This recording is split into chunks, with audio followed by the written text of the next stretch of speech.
Bienvenidos a UNIES. Hoy corresponde a Mecánica 1, Semana 2. Los contenidos a tratar en este capítulo son instrumentos de verificación, conceptos de tolerancia y ajustes, herramientas y preoperacional. Entonces, como inicio, vamos a ver todo lo que corresponde a instrumentos de medición y verificación. Todo pues esta parte de este capítulo pues vamos a tener en cuenta algunas dimensiones que se realizan directa o indirectamente. Y cuando se esté realizando algún tipo de producción, pues tener en cuenta todos esos instrumentos de verificación, ¿no? Pero bueno, más adelante vamos a hablar de ello. Por ahora, los instrumentos de medición y verificación que corresponden a esta introducción son las herramientas de medición y de verificación. Se han venido usando desde el principio de los días para la construcción de todo tipo de cosas y se utilizan para la nivelación y alineación de las piezas o para la medición geométrica o dimensional de las mismas, ¿no? Realmente cuando uno está montando una herramienta o material para mecanizar, pues siempre tiene ciertos parámetros, ¿no? A veces hablamos de la perpendicularidad, como también se puede hablar de la nivelación, o sea, totalmente horizontal, ¿no? Entonces la medición la definiremos como la comparación de una magnitud con su unidad de medida, con el fin de averiguar cuántas veces contiene la primera medida a la segunda medida. Es decir, así como nosotros hablamos del metro, el metro está subdividido en sus 100 centímetros y en cada centímetro también está subdividida en milímetros, pero está una contenida con respecto a la otra. Entonces las dimensiones las podemos realizar en dos formas. Una que es una medición directa y la otra que es una medición indirecta o por comparación, ¿no? Entonces la medición indirecta es la medición realizada con un instrumento de medida capaz de darnos por sí mismo y sin ayuda de un patrón auxiliar. El valor de la magnitud de la medida la obtendremos con una sola lectura de la indicación de su escala o número en su pantalla, ¿no? Ya sea una pantalla digital o sea análoga, ¿no? Como por ejemplo, cuáles nosotros tenemos como una medición directa, ¿no? Pues todos conocen, por ejemplo, el metro. Entonces es una lectura análoga, ¿no? Que es visual. En el metro encontramos nosotros tres medidas o tres unidades, ¿no? Una que está en la unidad métrica, que está en centímetros, en milímetros, metros, ¿no? En sus múltiplos y múltiplos. También la encontramos nosotros ese metro en pulgadas o también la podemos encontrar en pies, ¿sí? Esa medida es una medición directa, ¿no? Si yo tomo una medida a cierta pieza con el metro, pues directamente me está dando una información en la cual yo ya tengo de dónde hacer una especie de registro de acuerdo a los requerimientos con esa pieza, ¿no? En cambio, si estamos hablando de la medición indirecta, que es la medición realizada con un instrumento de medida capaz de detectar la variación existente entre la magnitud de un patrón y la magnitud de la pieza a medir, ¿no? O sea, comparar una medida tomada con una pieza a otra mediante otra cualquiera, ¿no? Pues este tipo de operaciones son lentas y laboriosas para la medida de pocas piezas, ¿no? Y rentable para la medición de muchas piezas, ¿no? Y dentro de esa medición encontraremos la incertidumbre de las medidas en la que definiremos como la estimación que la caracteriza en el intervalo de valores en que se sitúa, ¿no? Con una alta probabilidad dada y el valor verdadero de la magnitud de medida. O sea que en este caso pues, vamos a hablar nosotros que el error se puede producir a la medición de una pieza, ¿no? Dentro de esta incertidumbre de medida diferenciamos los errores aleatorios y los errores sistemáticos, ¿no? Pero bueno, hagamos un ejemplito entonces de esa medición indirecta, ¿no? Pues es una medición que uno hace, ejemplo, en las básculas, ¿no? Digamos en las tiendas cuando yo quiero verificar si esa báscula tiene pues o me está garantizando que si yo estoy pesando 500 gramos la pesa cumple con ese requerimiento, ¿no? porque de tanto uso y tiempo, pues esas básculas tienden a descalibrarse y de una forma directa yo no la puedo calibrar como quien dice a ojo, ¿no? Entonces para ello existen otros instrumentos que son las mediciones indirectas, que es tomar una pesa que está registrada y legalizada, ¿no? Es una pesa que tiene un sello de la norma Incontec que garantiza que el peso de esa otra pesa extra cumpla eso, ¿no? Entonces cuando yo peso o utilizo esa pesa exterior comparándola con el peso que me está dando la báscula, pues tiene que coincidir, ¿no? Pues como un poquitico que me entiendan, por ejemplo la pesa es un metal, ¿no? Es un metal hecho en acero inoxidable, ¿no? Certificada. Ese metal o esa piecita certificada de metal pesa 500 gramos y ya me indica que esa es la medida, ¿no?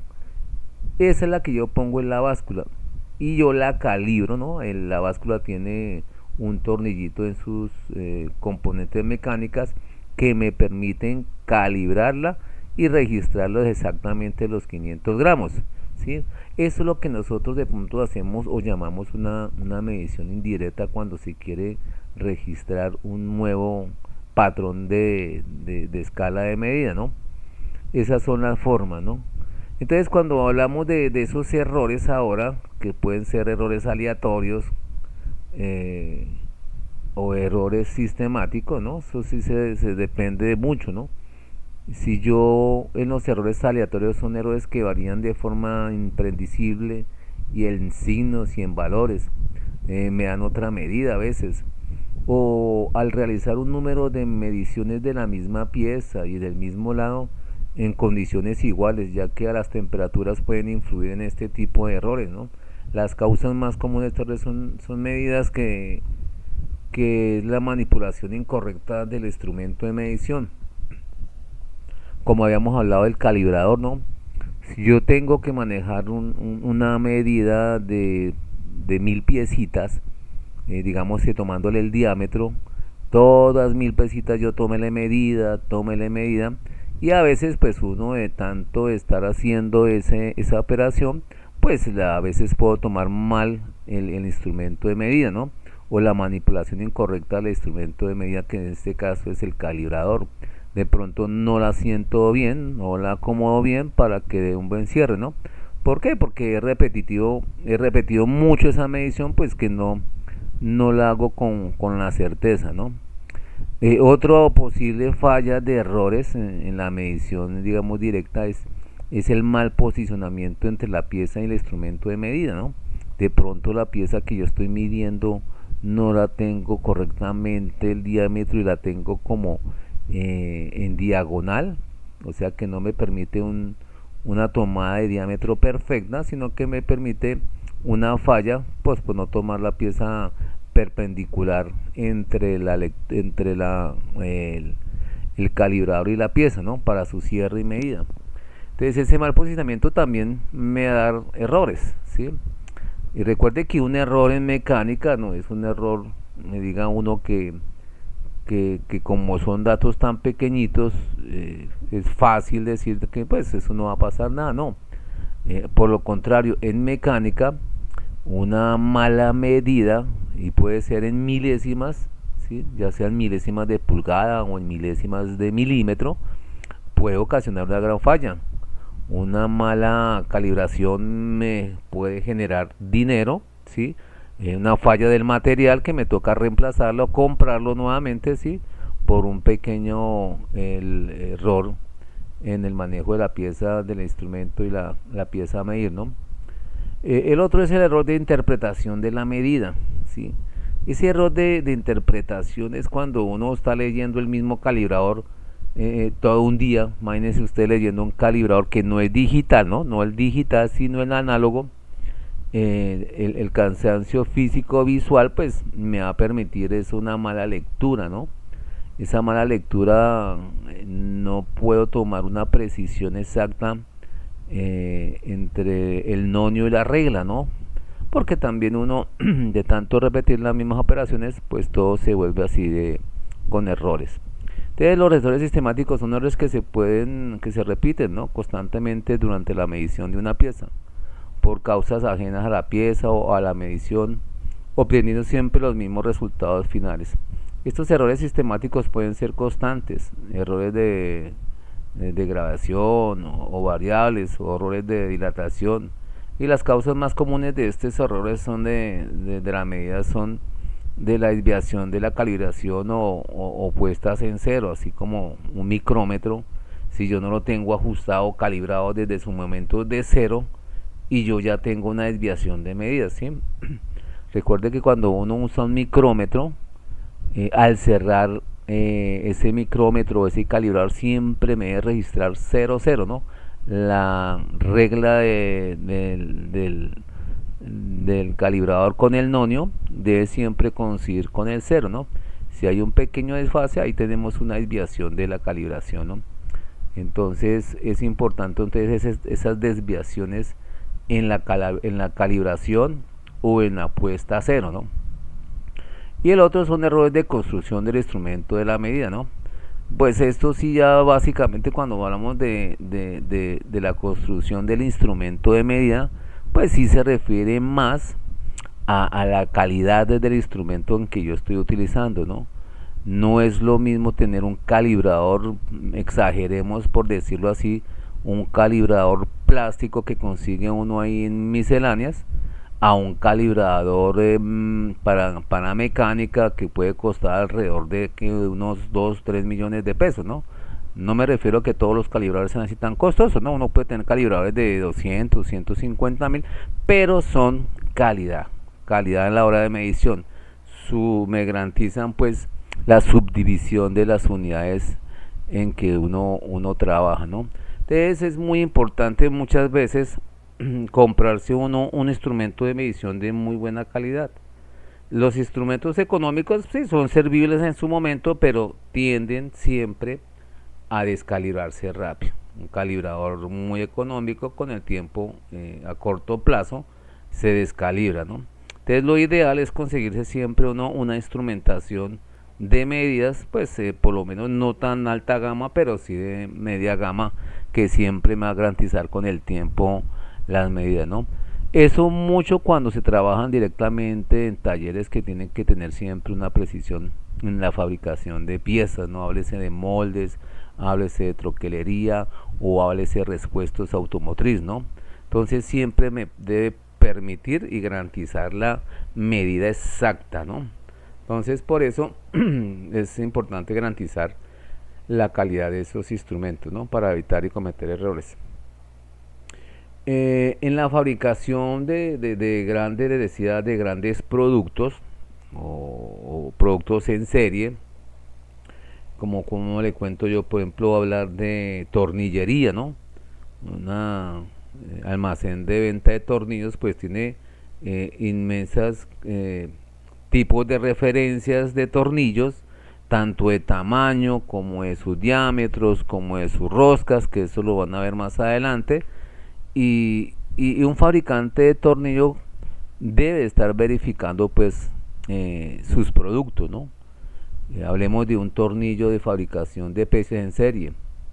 En el control de las dimensiones generalmente no se realizan tomando medidas con instrumentos de lectura, sino que se utilizan calibres de límites, o también llamados calibres de tolerancia, o calibres pasa, no pasa, ¿no? Tienen 3 nombres, ¿no? Más común es utilizar el concepto de calibres pasa, no pasa, ¿no?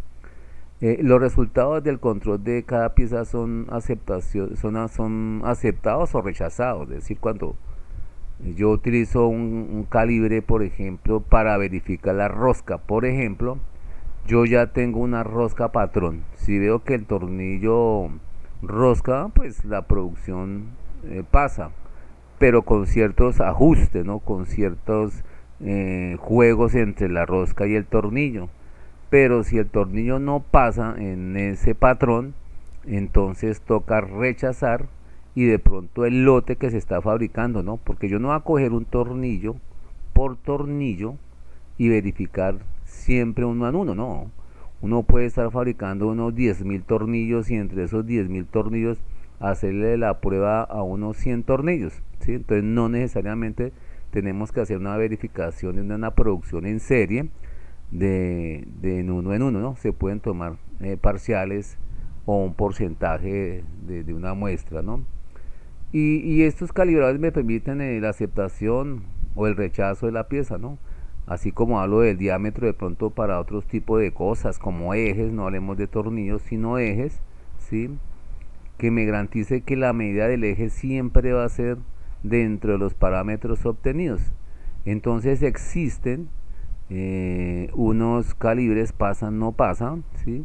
En algunos sitios se conocen como horquillas, y esas horquillas están totalmente pues calibradas y normalizadas, y también con el sello obviamente de garantía que me permiten deducir que ese tipo de calibrador o calibres al límite son de alta calidad, ¿no? Entonces, si quiero medir ejecitos de una producción en serie, lo mismo, siempre que hablemos de producciones en serie, son volúmenes muy grandes cuando estamos hablando de esos tipos de contenido, ¿no? Entonces, esos instrumentos vamos a encontrarlo pues ahí en la parte del contenido, pues aparece de pronto eh, ese, ese ejecito que parece, bueno, el dibujo parece una horquilla, ¿sí? Que me permite calibrar un eje. Si el eje pasa, pues depende del requerimiento, ¿no? Porque eso sí depende del requerimiento del cliente, que me indique si es servible o no es servible. Entonces, eso es herramienta, así como la otra herramienta que aparece ahí en la imagen, ¿sí? Estamos hablando de un calibrador pasa no pasa, ¿sí? Un calibrador pasa no pasa. En los diámetros internos, ¿no? Ese ejecito que se ve larguito, ¿no? En sus dos extremos tienen dos medidas. Si yo estoy haciendo o fabricando piezas de volumen, ¿sí? Piezas de mecanizados por producción en serie, en la cual lleva perforaciones, entonces se utilizan también esos tipos que aparecen ahí, ¿no? Y me permiten garantizar también la calibración de huecos. Y también de acuerdo a los parámetros, ¿no? Si me permite cierta holgura, porque es que la holgura me permite que tanto se puede desfasar una pieza mecanizada para que mantenga o sirva esa pieza dentro del mercado. Es importante tener ese tipo de, de herramientas cuando se tienen procesos de grandes cantidades. Entonces, para ellos siempre se deben de manejar, y se van a manejar lo que son las tolerancias y los ajustes. Entonces, la tolerancia y el ajuste me permite a mí siempre hacer los debidos cambios donde yo tenga yo inconvenientes, ¿sí? En donde la tolerancia nos ayuda pues a conseguir el principio de la intercambiabilidad. Cuando nosotros fabricamos piezas así en distintas partes del mundo, porque hoy en día el mercado funciona así, ¿no? Háblese por ejemplo en la fabricación de autopartes. En algunas partes del mundo pues se fabrican piezas, digamos India, no se fabrica una placa con ciertas perforaciones, con ciertas roscas, ¿cierto? Una pieza fabricada por la India, en la cual acá en Colombia tienen que montarse esa misma placa con respecto a otra placa. Y los huecos pues deben de coincidir, las roscas deben de coincidir, y eso me permite uno hacer un mercado a nivel mundial, ¿no? O sea, me permite hacer cambios de piezas o de fabricación a nivel mundial. O por ejemplo en las autopartes, ¿no? Usted sabe que se daña cualquier componente mecánico de un carro, y muchas veces no se consigue el original, ¿no? Es los que vienen bien llamados los genéricos, o lo que corresponden a otras tipos de calidades y me permite instalarlo, ¿no? ¿Por qué me permiten instalar? Porque siempre tienen y mantienen la misma constante de fabricación en cuanto a sus dimensiones y posiciones. Ya en cuanto al material, pues ya nos va a cambiar, ¿no? Pero en cuanto a la posición y ubicación del montaje, pues eso es lo que me permite, ¿no? Entonces esas tolerancias y ajustes me hacen de que cualquier pieza yo puedo fabricar siempre y cuando esté marcando en un plano universal de su fabricación, ¿no? Y permiten ciertos juegos, ¿no? Pues lo decía al principio, ¿no? A veces entre una prueba hay cierto juego de movimiento entre un eje y un huequito que sea tolerable, ¿no?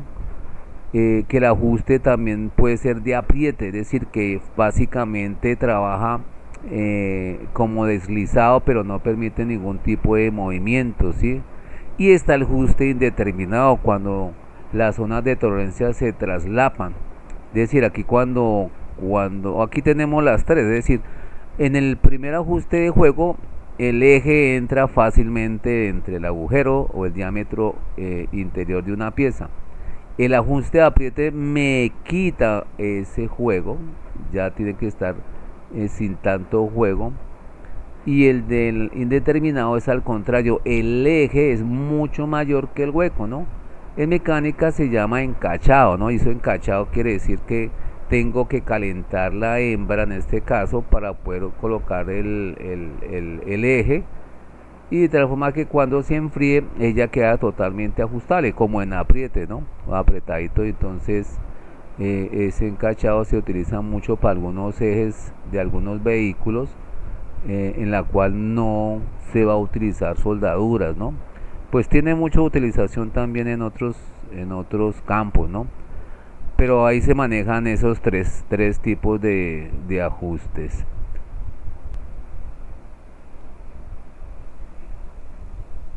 Bueno, normalmente pues agujeros pasantes y no pasantes sí depende pues de los requerimientos de los fabricantes, ¿no? Bien, vamos a llegar a una sección pues de que de pronto a nosotros los hombres, no sé, las mujeres, pues nos apasiona mucho, ¿no? Es la parte del manejo de las herramientas, la cantidad de herramientas que tenemos nosotros a nuestra disposición en el mercado, ¿no? En el mercado manejamos nosotros pues mucha cantidad de herramientas.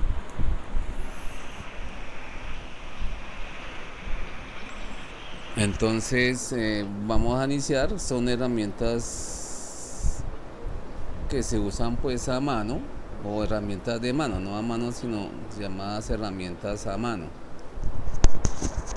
Y ellas pues tenemos eso sí, colores, sabores, de todo, ¿no? Una de las primeras herramientas que se conocen son los destornilladores. Muy común, muy conocidos en el ámbito de la mecánica. Es una herramienta manual que está compuesta por un mango de plástico aislante y una barra de metal acabada en punta, en cuyo extremo se coloca un tornillo. Se utiliza para apretar y aflojar tornillos que no requieran mucha fuerza. Y ahí vemos pues la parte de la que compone un destornillador, ¿no? Pues es muy básico el concepto pues del destornillador. Pero como les decía, vienen cualquier cantidad de tamaños y formas, ¿no? En todo caso, el destornillador manual pues la vamos a conseguir de dos tipos.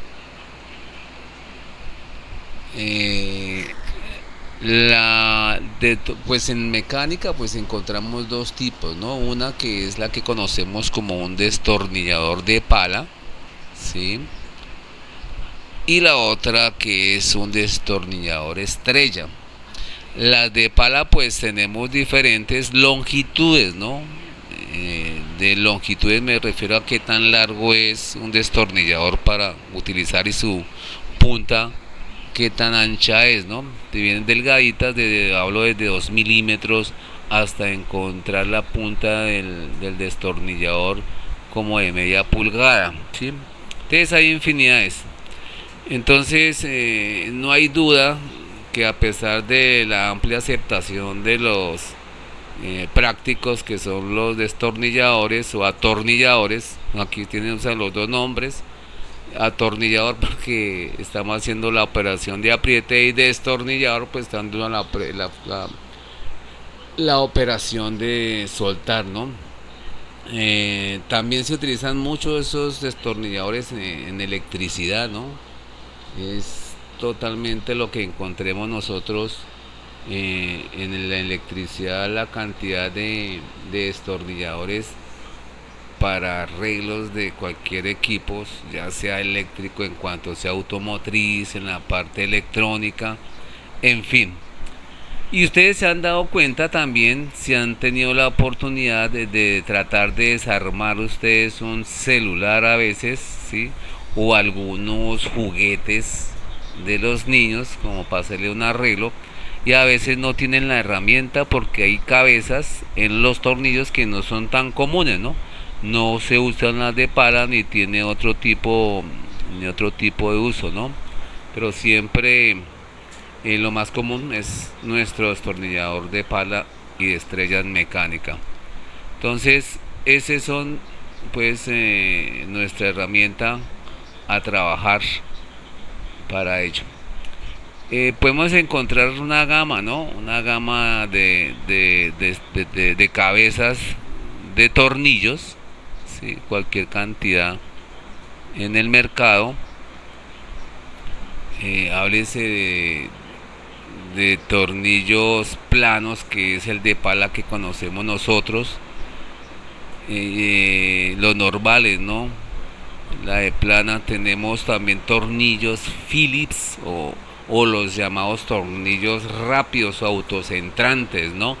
Este destornillador pues es un destornillador estrella normalmente, pero se utiliza mucho para esos tornillos en carpintería que son como de color negro, ¿no? Obviamente que la parte eléctrica también encontramos las dos gamas, ¿no? Tanto cabezas de tornillos planas como la de estrellas. Tenemos también destornilladores que se llaman Potzip, ¿sí? Que son agujeros extraños, ahí como ven en la imagen, una forma de estrella. Tenemos una forma de estrella pero con un punto en el centro, o en el caso del destornillador tiene que tener un huequito extra para que eso entre, o una forma estriada, ¿sí? Esas cabezas de tornillos en forma de cruz. El diseño POSI también es un patentado, ¿no? Son tornillos patentados por allá en los años 60, ¿no? Y eso normalmente, ese tipo de patentación, pues, más en las cabezas que su uso del tornillo, ¿no?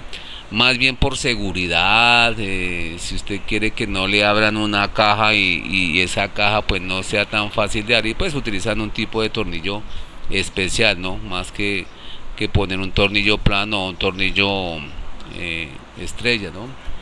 Tenemos los destornilladores Torx, que es el efecto indeseable del deslizamiento del destornillador de la cabeza con respecto al destornillador, ¿cierto? Son destornilladores o que usan los tornillos que se ajustan en sus estrías, ¿no? Estamos hablando del penúltimo de izquierda a derecha, es el penúltimo tornillo, que lo que hace es como que si yo lo tratara de engranar entre el tornillo y me permite que el tornillo salga, ¿sí? Sin que se me dañe la cabeza del tornillo, ¿no? A veces uno con tanto apriete y desapriete en los tornillos, sobre todo los de estrellas, tienden pues a dañarse o a pelarse, o el mismo destornillador, ¿no? Entonces queda totalmente liso y no me dejan trabajar. Hay otros destornilladores que también son los destornilladores hexagonales, ¿no? Que parece de pronto una llave Bristol, que más adelante la vamos a ver, o de la de tipo Allen, ¿no? Que es otro diseño sumamente eficaz que asegura un excelente contacto de la cabeza hexagonal de cuyos detalles nos ocupan o se ocuparán más adelante, ¿sí? De lo que sean con otros tipos de llaves, ¿no? Aunque es más común encontrar llaves Bristol, ¿no? Como las mencionadas anteriormente, ¿no? Entonces, dejen en cuenta que en destornilladores tenemos una gama de cabezas y de puntas en los destornilladores. Tenemos los destornilladores Robertson, o otros tipos de destornilladores que realmente eh, pueda que no le encuentre en la parte mecánica, pero sí en la parte electrónica, ¿no? En la parte electrónica es donde vamos a encontrar diferentes tipos de destornilladores. En mecánica no, en mecánica ustedes van a encontrar en su taller el destornillador de pala y el destornillador estrella, no más van a encontrar. Bien, vamos a mirar qué otra herramienta nosotros pues tenemos aparte pues de esos destornilladores que tenemos, ¿no? Bueno, otro artículo que tenemos nosotros son estas prensas de banco.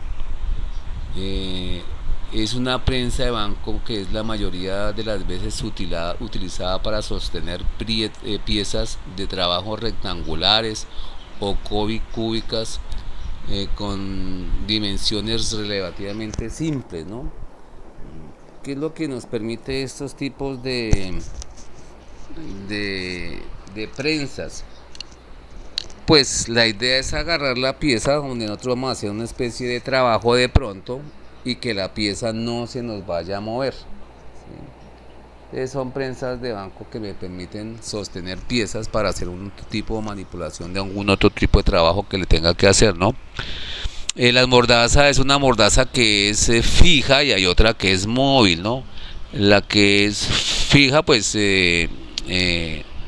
va a darme lo que es la longitud de medida cuando yo hablo de esa mordaza, la longitud de la medida del tamaño de la morsa, perdón, de la mordaza.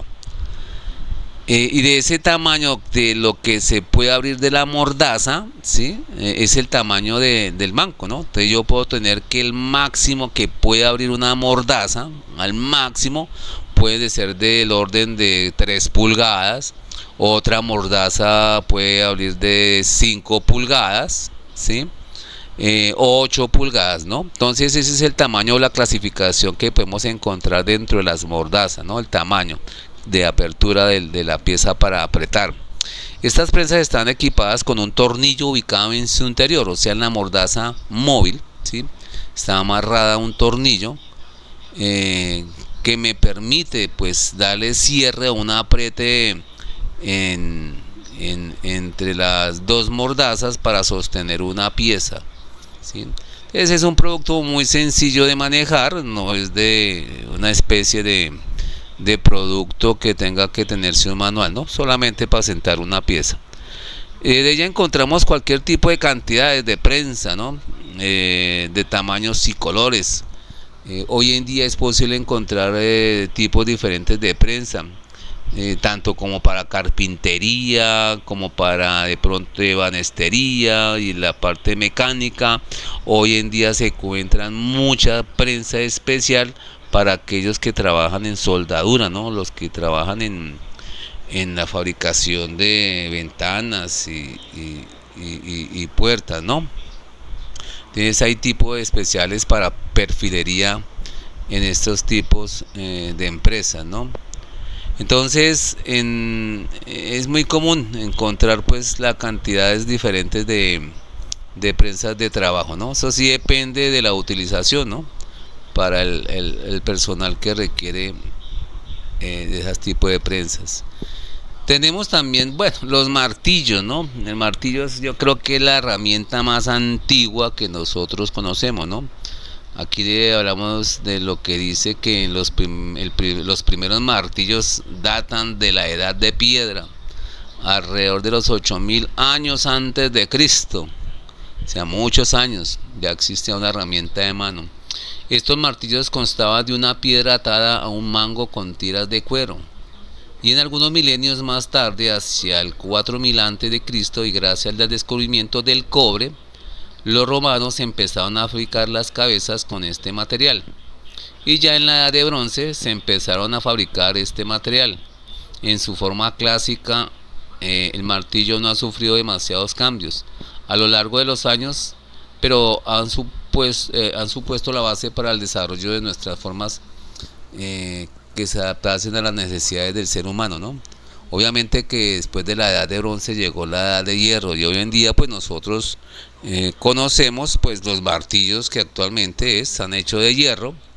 Les hacen un tratamiento térmico especial pues para que cuando yo haga un golpe en el hierro o ese martillo no se me deforme, ¿no? Porque imagínense ustedes tener un martillo que a ustedes les dure por ahí, no sé, 15, 20, 30 años, si es una herramienta que ha sido utilizada y para que no se les deforme y se le forme otros tipos, o sea, no se les abolle ni se deforme realmente o se aplaste, pues a esos martillos hoy en día se les hace un tratamiento de cementación que me permite que siempre que lo utilice permanezca en su forma original, ¿no? Tenemos este martillo de uña, ¿sí? Que es el muy conocido, ¿sí? Este tipo de martillo pues se utiliza mucho para la carpintería, ¿no? De uña porque me permite en la parte posterior, como ustedes observan, poder hacer o sacar las puntillas, ¿no? O los clavos que se quieran trabajar, ¿no? Esto es más de carpintería, pues en mecánica algunos tienen este tipo de martillo.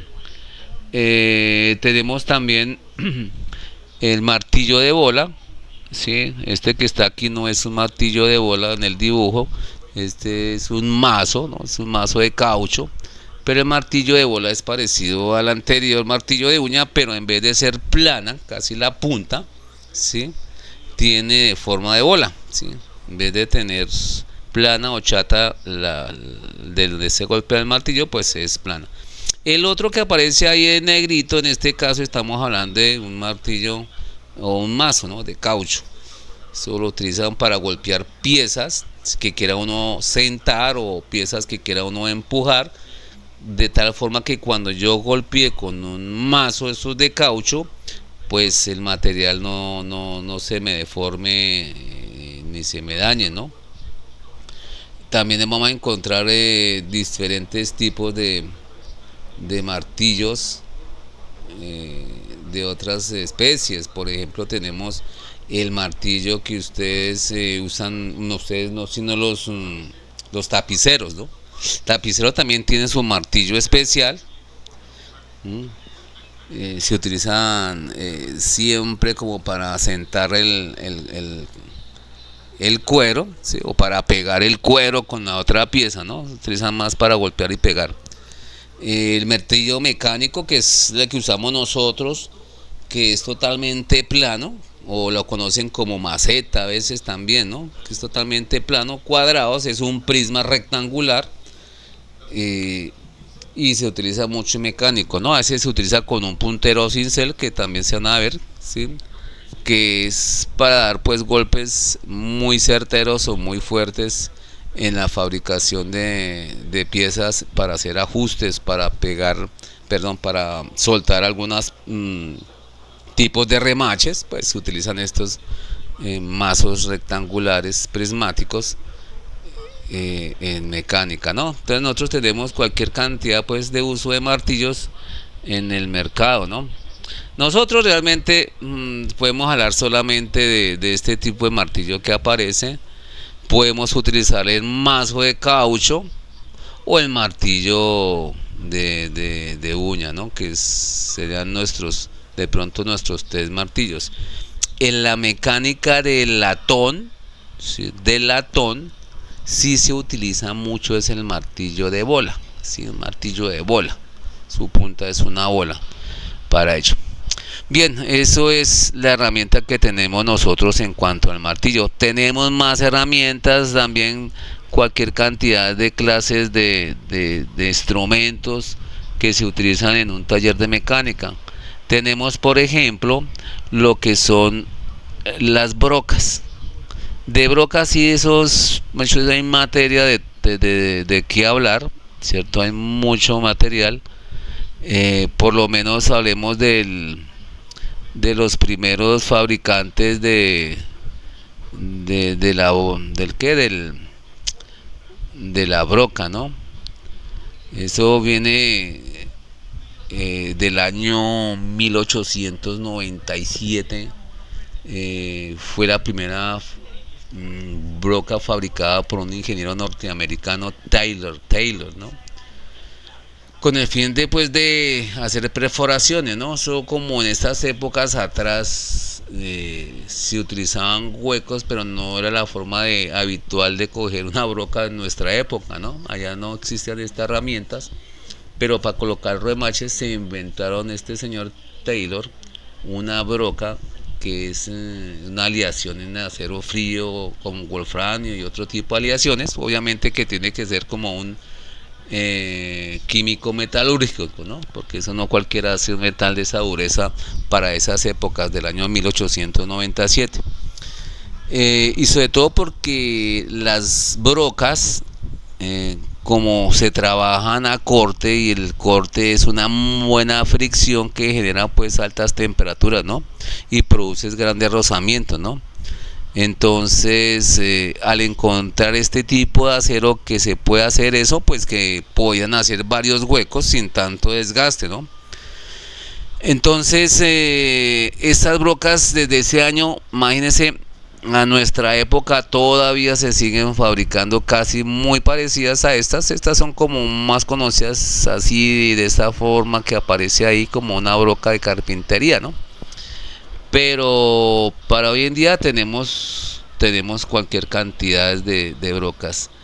Miramos pues, por ejemplo, las partes de una broca, ¿cierto? Aquí tenemos lo que son las canales, que son como unos huequitos, ¿sí? Como una ranura a lo largo del eje de la broca, que ella me permite, cuando estoy haciendo una perforación, que el material, la viruta que vaya a salir, salga por entre estas ranuritas, ¿no? Esos canales.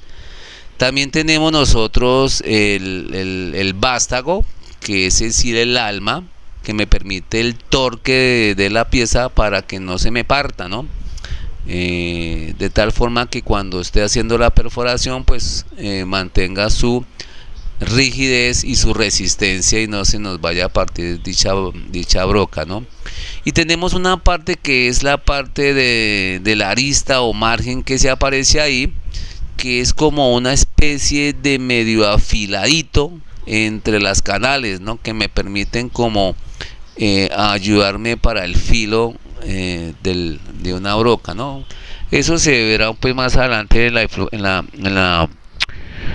la que en cómo afilar una broca, ¿no? Tenemos en la parte posterior tenemos el talón, ¿sí? Que el talón es la punta de la broca, y desde el talón hacia el centro debe hacerse un desgaste primero desde el talón, o sea, la parte de encima diametral hacia el centro, hacer el primer desgaste hasta la parte central para que tenga espacio y puedas generar un corte en una pieza plana y ir haciendo su respectivo desbaste, ¿no? Bueno, eso pueden encontrar ustedes en muchas tutoriales en YouTube, cómo afilar brocas, ¿no? Y van a encontrar pues cómo lograr hacer distintos tipos de afilados de broca. En las brocas de metal, ¿sí? Porque también encontramos brocas para madera, encontramos nosotros brocas para pared, ¿cierto? Que son las llamadas brocas de tusteno, ¿no? Entonces encontramos cualquier cantidad y clases de calidades y de clases de brocas para diferentes usos, ¿no? Tenemos las brocas HS, que se llaman así HSS, ¿sí? Que son más conocidas como acero rápido, ¿no? Cuando yo estoy comprando una broca HSS, se está refiriendo al material, ¿no? Al material que se llama un acero frío, ¿sí? Acero frío, así se le conoce. y es la broca más económica, ¿no? En el mercado. Es de uso general en los metales y plásticos y en los que no se requiere mucha precisión. No es de gran duración cuando se está trabajando, ¿sí? Se tiende pues a desgastar muy rápido el filo, eh, y pierde pues obviamente el afilado cuando algunos materiales duros, ¿no? A veces ni siquiera cuando un material es duro, ni siquiera la broca HS trabaja, ¿no? Se nos puede quemar las puntas. Tenemos una broca HH rectificada, es una broca de mayor precisión, indicada para metales semiduros, ¿sí? Para fundición o aluminio, latón o cobre, ¿no? No crean que cuando uno dice voy a hacer un taladrado de un cobre, por ejemplo, y como el cobre es muy pastoso, pues pueda que no dañe el filo, pero sí se puede entrapar la punta. Entrapar es que queda virutas en la punta de la broca y no me permite hacer ninguna perforación, ¿no? Tenemos las brocas de titanio rectificadas, tenemos brocas de cobalto, ¿sí? Que son de pronto una de las más duras, ¿sí? Las de cobalto, que, que ya son para de pronto materiales mucho más resistentes, más duros para trabajar, la de cobalto. Y así como voy mejorando en la calidad del hueco y como en la dureza del material, ¿sí? Que en el caso de cobalto puedo trabajar con piezas duras, ¿sí? Piezas duras, por ejemplo, yo puedo hablar de un acero, hacer huecos en láminas de acero inoxidable, ¿no? Que ya el acero inoxidable es un material muy duro. Para ello es mejor utilizar pues estos tipos de brocas de cobalto. Y así lo mismo, son más costosas, ¿no? A medida que mejora la calidad de corte, pues también nos va también desmejorando el, el del bolsillo, ¿no? Tenemos también nosotros las brocas de taladrado, de para pared, ¿no? En la punta son tusteno, son percutores que va martillando la pared, golpean y va girando, va golpeando y va girando, ¿no? Todos conocen pues todos estos tipos de herramientas que trabajan cuando van a colocar un cuadro y van a colocar una especie de chacito, ¿no? Entonces tenemos ese tipo de broca de tungsteno.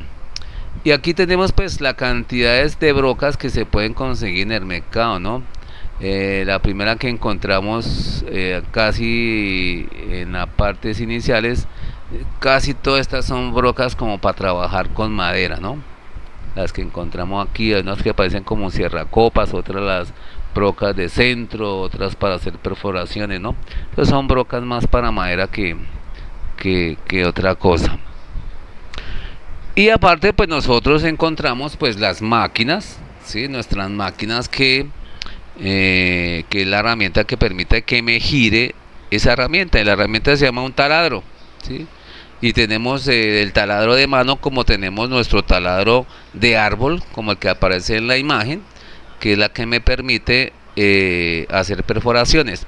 Este taladro de árbol es a nivel industrial, ¿no? Cuando yo quiero tener huecos más perfectos o cuando voy a trabajar de huecos de diámetro muy grandes, ¿sí? La cual necesito pues la prensa para que me mantenga sujeta la pieza que yo voy a taladrar, ¿no? Porque la torsión que genera pues es fuerte, ¿no? No es lo mismo hacer un hueco de una broca de, por decir, de un octavo, ¿sí? A una broca de media, ¿sí? Para ello, nosotros requerimos saber cuál es la velocidad de corte, ¿no? Entonces, no siempre se debe utilizar las mismas velocidades para esos dos tipos de broca, ¿no? Entonces, saber cómo calcular las velocidades y avances del taladro es clave para garantizar el éxito de la operación. Entonces, aquí encontramos la fórmula, ¿no? En la primera tenemos la velocidad de corte es igual a pi por el diámetro, ¿sí? De este caso de la pieza a taladrar, ¿cierto? La n ya me va a verificar como el número de revoluciones y abajo pues están en una conversión de 1000, que están hablando del sistema métrico, ¿no? Que estamos trabajando en diámetros en metros, en este caso en milímetros, Y la otra fórmula que aparece, que está pi también, pero está sobre 12, estamos hablando es de pulgadas, ¿no? Entonces es la misma fórmula, pero una está en sistema métrico decimal y la otra en el sistema inglés.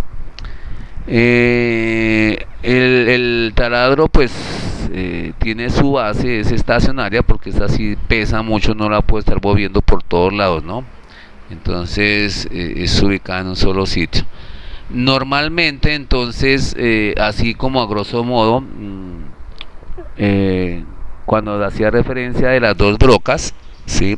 Si yo utilizo una broca de 1/8, que es casi 3 milímetros y algo, eh, tengo que trabajar esa broca con mayor revolución comparado con una broca de 12.7, ¿no? Por ejemplo, o de media, ¿no? Entonces, entre más grande sea el diámetro de la broca, pues tendré que irlo disminuyendo su velocidad poco a poco, ¿no? Tengo que bajarle las revoluciones de corte.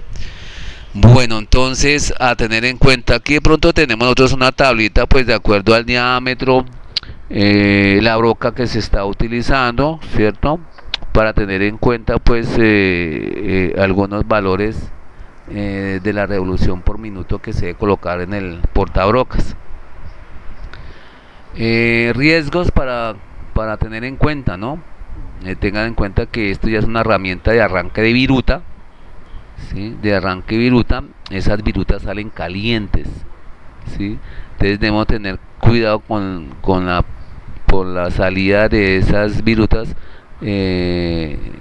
que pueden tocarnos pues la piel o caernos en la cara, pues es de mucho cuidado, ¿no? Puede también atraparla, ¿no? Como es risa, a veces la viruta puede salir extensa y como va girando uno puede ser también, uno no, de pronto la manga con que uno debe trabajar, no, uno debe trabajar con una prenda de puño cerrado cuando esté trabajando con arranque de viruta, pues para evitar de que esas virutas lo atrapen a uno, ¿no? La viruta puede generar cortos no, sino cortes, ¿no? Es una cuchilla que puede herir, ¿no? Es una cuchillita pues de mucho cuidado, ¿no? De mucho cuidado esas virutas. Parecen así dice cuchillitas. Cuando estoy trabajando yo con piezas, mecanizándola en el taladro, pues tengo que tener cuidado que no se vayan a caer, que si están trabajando no tenga pues el uso pues de gafas, de guantes, ¿no? Que estar siempre muy pendiente de lo que uno está haciendo y no distraerse, porque uno cree que un taladro no es de riesgo, pero sí puede generar a veces problemas. Nunca sujetar la pieza con la mano mientras se taladra. Es mejor utilizar las mordazas o la prensa de banco que estamos hablando nosotros. No poner en marcha una máquina que tenga las tapas del cabezal levantadas. ¿Cuáles son las tapas del cabezal? Son donde viene la transmisión entre el motor y las poleas, ¿sí? Entonces lo ideal no es que esa tapa en la parte superior del taladro de árbol, siempre esa tapa permanezca cerrada, ¿no? Más por el peligro pues de que venga y se reviente una correa que es de caucho y nos llegue pues a golpear, ¿no? Colocar y asegurar las tapas protectoras del cabezal antes de poner en marcha el taladro. Desalojar la mesa de útiles, de vidas, de herramientas, o sea, lo que no tenga nada que ver con la perforación, retirarla. Tener especial precaución en la sujeción de las mordazas cuando se taladre con brocas grandes, ¿no?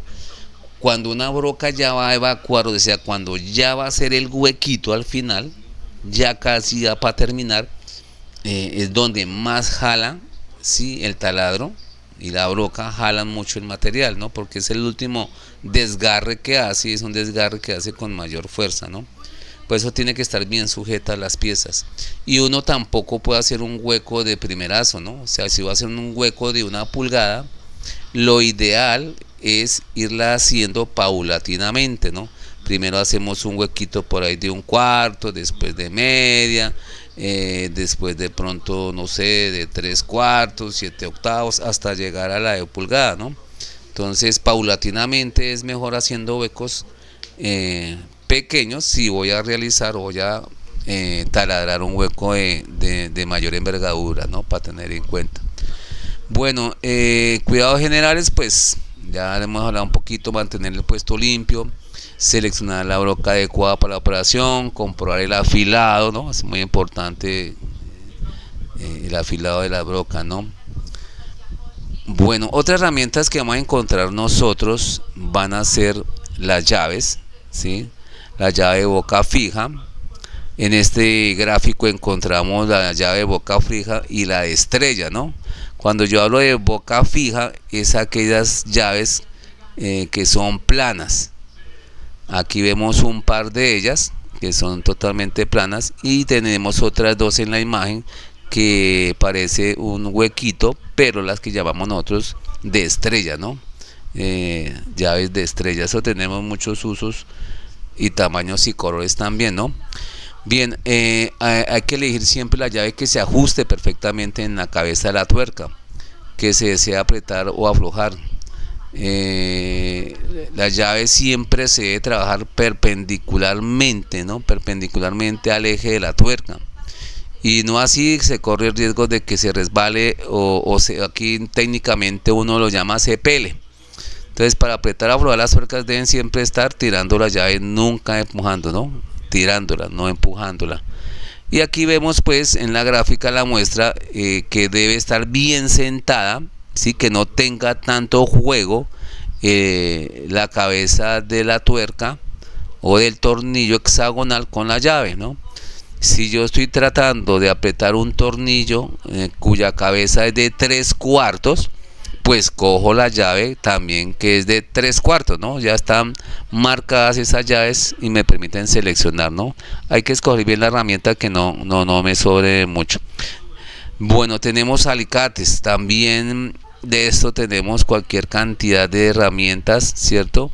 Ustedes conocen pues este alicate o pinzas, son pinzas o tenazas, que esto pues me permiten agarrar pues piezas o si quiero soltar a veces tornillos o cortar, a veces tienen sus cortes también, ¿no?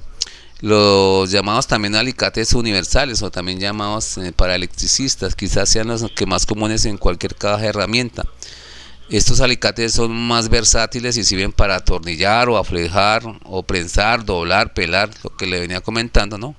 La parte, ¿no? Pero es más de la parte mecánica. Este también alicates planos y de punta, y de pronto nosotros en mecánica usamos de pronto este alicate Singer, ¿no? Que es una especie de sello que me permite agarrar una pieza. Bueno, también tenemos más herramientas en el mercado. Esta herramienta que es alicate de presión o más conocida como hombre solo, ¿no? O más conocido. Esta es una herramienta que utilizamos mucho en mecánica, ¿no? Se puede bloquear para sujetar las piezas sin nuestra intervención, es decir, una palanquita que tiene el trabajo de mantenerla cerrada el hombre solo y permite apretar cosas fuertes, ¿sí? Sin ayuda pues de mantenerla siempre apretada, ¿no?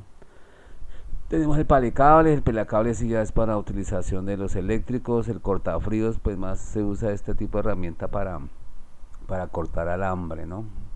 Más de electricistas para ese uso. Otras herramientas que se utilizan mucho en algunos talleres, están los cinceles, ¿sí? Normalmente casi son todos sus cinceles planos. Hay otros que llaman sacaboca hoces, como para hacer huequitos, no en metales o de pronto en láminas muy de calibre muy delgado, ¿no? Son herramientas pues que se utilizan para golpe. Se utilizan a veces para cortar también láminas, ¿sí? A través con el martillo se puede hacer cortes de láminas pues muy delgadas. Herramientas ya para arranque de viruta tenemos nosotros estos buriles. Ahí tenemos un ejemplo así tenemos de la gama de buriles, ¿no? Tenemos buriles que trabajan por la derecha, buriles que trabajan a la izquierda, buriles que trabajan en el interior, buriles de acabado, buriles para hacer roscas, refrentados, ranurados. Bueno, eso tenemos mucha herramienta. Y estos buriles también son llamados herramientas de arranque de viruta, ¿no? Todo que genere viruta en láminas en hierro, pues así se le denomina, ¿no? Arranque de viruta. También son fabricadas, ¿no? En acero especiales. Lo principal de un buril son tres ángulos, ¿no? Para poder hacer cortes, o en este caso son buriles que se utilizan mucho en el torno, ¿no? O en algunos casos se utilizan en la fresadora, ¿no? Tienen tres pasos, normalmente en el uso, por ejemplo, en el torno, que es para cilindrar, refrentar, ¿sí? O hacer roscas. Y para afilar un buen buril se necesitan tres ángulos, ¿no? Un ángulo que se llama el ángulo de incidencia, el ángulo de ataque y el ángulo de viruta, ¿no? Algunos planos nos especifican de acuerdo al material que yo vaya a trabajar, ¿sí? Debo que afilar un buril de este tipo, ¿no? Estos buriles también los encontramos en tusteno o en HSS, ¿sí? El acero rápido, pues ya sabemos que el acero rápido es un material que sirve para mecanizar piezas, pero no es de alta durabilidad en su afilado, ¿no? Tenemos el HS de cobalto, que son pues que me permiten maquinar piezas de mayor dureza, ¿no? Y tenemos la de tungsteno, que realmente sí se puede mecanizar piezas que sí están, que son totalmente muy endurecidas, ¿sí? O algunos casos para mecanizados de fundición, ¿no? O materiales no ferrosos como el aluminio, cobre o, o bronce, ¿no? Entonces, dependiendo del material, también escogemos nosotros el tipo de buril, de qué material se va a utilizar y su fabricación. Bueno, tenemos aquí ahora los machos de roscar, ¿no? Estos machos de roscar son para hacer roscas de piezas en diámetros interiores, ¿no? Para huecos. Ahí está pues como está compuesto un macho, ¿no? Tenemos el largo, longitud total, el largo de la rosca, ¿sí? El diámetro de la rosca que yo voy a trabajar, el número de hilos con que yo voy a trabajar, y en la parte externa a su derecha tenemos un cuadrante, ¿no? Ese cuadrante es para montarlo en un husillo, a veces si es mecánico o si no en un envolvedor, que es un aparatico manual que a medios de torque pues se va haciendo la rosca, ¿no? También encontraremos en tutoriales en YouTube, muchas tutoriales de hacer roscas a mano, ¿no? Estas son roscas para hacer a mano con envolvedores, ¿no? Hay que tener en cuenta el diámetro del hueco que yo voy a hacer y la rosca que yo voy a hacer, ¿no? Entonces hay unas tablas también muy especiales que me pueden indicar pues el tamaño de la broca, ¿sí? Para utilizar el macho, ¿no? En las distintas partes que vamos a encontrar, digamos, en un tornillo, ¿no? Este diagrama se refiere a un tornillo. Tenemos la rosca, que es un filete continuo de sección uniforme y arrollada como una elipse sobre una superficie exterior e interior de un cilindro. Rosca externa es una rosca en la superficie externa de un cilindro. Rosca externa es una rosca tallada en el interior de una pieza, tal como en la tuerca. Diámetro interior es el mayor diámetro de una rosca interna o externa. Diámetro del núcleo es el número de diámetros de una rosca interna o externa. Diámetro de flancos es el diámetro de un cilindro imaginario que pasa por los filetes en un punto en el cual el ancho de esto es igual al espacio entre el mismo, ¿no? También tenemos lo que es la distancia entre filete y filete, que es el paso, ¿sí? En algunas partes del mecanizado eh, tenemos algunos valores, ¿no? Para la cantidad de hilos que hay por pulgada, ¿no? Entonces en una pulgada puedo yo encontrar 18 hilos, que es de una rosca ordinaria, común y corriente ordinaria, o no sea por la cantidad de hilos, sino por el paso, ¿no? Entonces la distancia entre filete y filete, ¿sí? Eh, el que me da la medida de un tornillo, una rosca de 18 hilos, ¿no? Entonces de eso vamos a encontrar muchas gamas para nosotros trabajar en cuanto a tornillería, ¿no? Otro equipito que tenemos nosotros es el de soldadura, ¿sí? De esas también tenemos diferentes tipos de equipos de soldadura o fuentes de poder. En el mercado pues gran cantidad de estos equipos o fuentes de poder que encontramos en el mercado. En este tipo de soldadura sí se depende de nosotros qué equipo necesitamos, ¿no?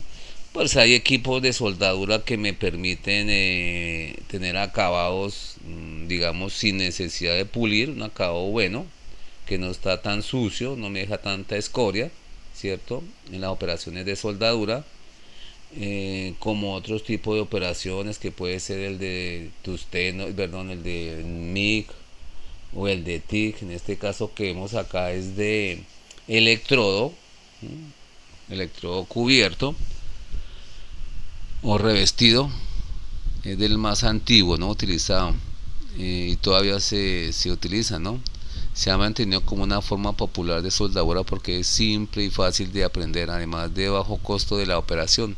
Sin embargo, no crea las soldaduras más perfectas, ya que se salpica fácilmente y las limpiezas suelen ser necesarias, ¿no? Porque deja mucho carbono, mucha escoria a su alrededor, ¿no? Y es de la parte económica, ¿no? Ese es un general, pues, un equipo, pues, económico que no es tan costoso comparado, por ejemplo, con un equipo de estos de una soldadura MIG, ¿no? MIG significa gas inerte metálico, aunque a veces lo llaman soldadura por arco metálico con gas, ¿sí? Entonces necesitamos un gas para que me haga ese arco fundente, ¿no? Tenemos otros que del MIG tenemos la TIG. ¿Mm?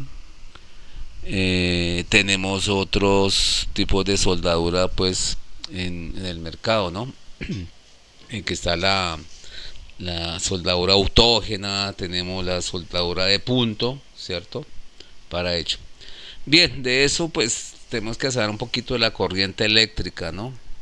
La corriente eléctrica que conocemos desde nuestro hogar y nuestra vida cotidiana son dos. Ustedes van a encontrar siempre dos tipos de corriente: la corriente continua y la corriente alterna.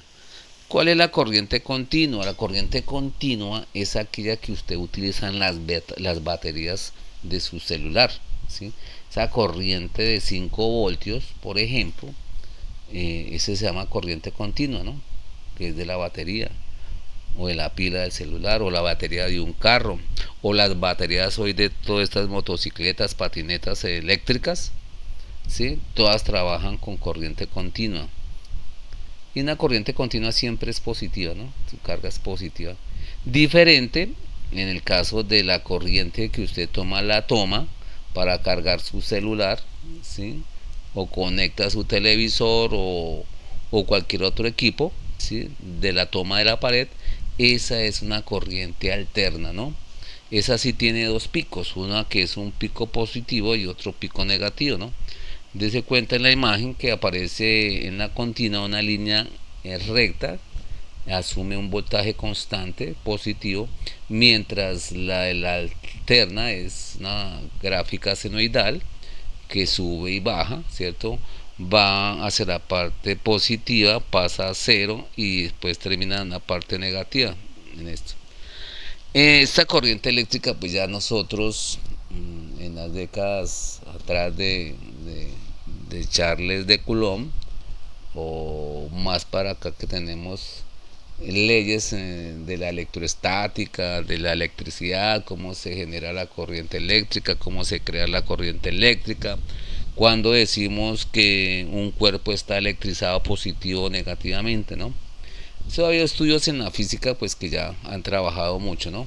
Hoy en día nos la ponen más práctica nuestro conocimiento, como es el caso de la ley de Ohm. Y tenemos estas cuatro variables, ¿no? Tenemos qué es el amperio, qué es el ohmio, qué es el vatio y qué es el voltio, ¿no? El amperio recibe nombre de su físico, ¿no?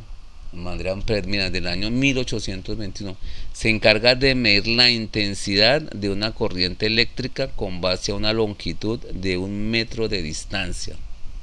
Tenemos los ohmios, esto se usa para calcular la resistencia, ¿no? La resistencia eléctrica es la que se opone al paso de corriente y su unidad es ese símbolo de omega, pero están hablado en ohmios. El vatio, también conocido como watts, se bautizó así al honor químico James Watt, ¿no? Se utiliza para medir la tasa a la cual la energía es transmitida. Palabras más, palabras menos. ¿Cuántos vatios necesitamos nosotros para poder prender, por ejemplo, un televisor o un bombillo? ¿Cuántos vatios se requiere para que yo pueda encender esos aparatos electrónicos? El voltio pues se utiliza para medir tanto como la fuerza electromotriz, no electromotriz eléctrico, ¿no? Así como el potencial eléctrico. También todos reciben su nombre a físicos y químicos, en este caso Anastasio Volta. Se cuenta que todas estas nomenclaturas de unidades, ¿sí?, vienen a través de muchos científicos en esta época, ¿no? Y hay una ley, ¿no? La ley de Ohm, hay una fórmula matemática muy sencilla de trabajar, pero de entre estas cuatro unidades, uno puede decir que de las más peligrosas para el ser humano son los amperios, ¿sí? Una carga superior a cierto amperaje puede estar uno electrocutado, ¿no? No son los voltios, ¿no? A uno le puede pasar por el cuerpo 20.000 voltios, si no, de pronto no afecta, pero si puedes recibir 30 amperios, ya estamos hablando de que ese cuerpito como que no va a aguantar, ¿no? Aquí vemos la ley de Ohm, ¿no? Abajo estos triángulos que aparece un triángulo, una B encima, que significa voltios. Hay una I que se llama la intensidad de corriente o amperaje, y está la R, en este caso, que es la resistencia, que está en ohmios, ¿no? El del color A rojo me indica la fórmula para encontrar. Si tengo el voltaje que aparece en color rojo, me está indicando que la fórmula matemática es multiplicar la corriente eléctrica por la resistencia. Si voy a encontrar I, que es la intensidad de corriente en amperios, debo de tomar el voltaje y dividirlo, o ser el cociente de la resistencia. O si voy a encontrar la resistencia en ohmios, tengo que coger el voltaje y dividirlo por la intensidad de corriente, en este caso amperios. Esa es la forma muy sencilla, muy práctica de resolver. Con esta formulita nosotros podemos encontrar tres tipos de circuitos, ¿no? Por ejemplo, ahí tenemos un circuito sencillo, pero tenemos circuitos en diferentes conexiones, ¿no?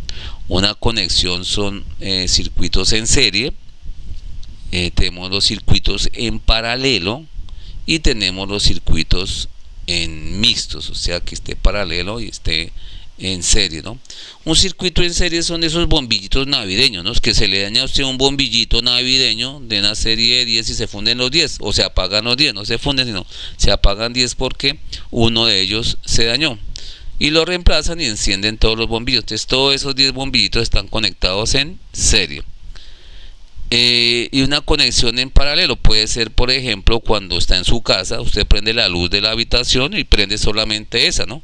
No prende usted la luz de la habitación y le prende el baño, le prende el de la sala, el del cuarto, no. Es el sitio donde usted está prendiendo el bombillo, ¿sí? Esos bombillos están conectados en paralelo, ¿no? Entonces me permite solamente encender un punto, en este caso, ¿no? De ejemplo.